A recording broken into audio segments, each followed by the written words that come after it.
It's Tuesday the 4th of March and you're watching a CTV News election update. Voting for the SU officer elections opened today at 9 a.m. and will remain so until 10 p.m. on Thursday. To cast your vote, visit www.bathstudent.com/elections. The results will be announced in the plug on Friday at 6 p.m. In other news, the candidate for Activities Officer, Freddie Clapson, has come under fire following a reopen nominations campaign against him. The anonymous Facebook campaign page, Ron Potato for Activities, has expressed its concerns surrounding Mr Clapson's credibility as a candidate. Although the page did apologise for the angst it has caused Mr Clapson, it has stressed its right to a fair competition.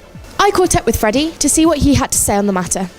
Now, there is a reopen nominations campaign against you. Oh, I know. How's it been? Has it been a bit brutal? Has it been tough on you? Yeah. It's some of the things where I thought were a little bit personal. Seemed a bit unfair. I'm happy for people to criticise my policies. That's the whole idea of politics. Someone has an idea, and if the people who created the policies want to come and talk to me about the ideas, we can collaborate or whatever, then that's perfectly fine. It always happens when there's someone running unopposed. I mean, I think I've done it before. I've just gone, it's not technically an election. I'm happy for people to vote Ron if that's what they believe. But that potato campaign was a bit personal at times.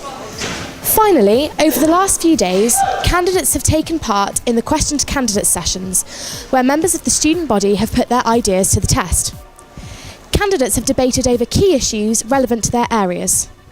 I caught up with Elliot Campbell, who chaired the debates, to see what he thought. I thought they were all quite different. A couple of days, some of the candidates in some of the races were quite similar, so there wasn't as much debate amongst them as possible. And the community one, because we only had one microphone, that was quite thin on the ground debate-wise. But for example, the president's one was really good. There was a lot of talking amongst themselves and disagreeing, which is quite nice. Do you think there are any major controversies? There were no major controversies. A couple of answers that I think people maybe might regret having said, but generally I think people, if anything, they just waffled a lot. I think that was the main problem with a lot of the candidates' responses. How do you think the candidates will now be feeling post-debate? I think a lot of them will feel a bit relieved, and probably because they've actually had to argue and research a lot of their opinions, probably a bit more informed. So if anything, they should be feeling more confident about their campaigns.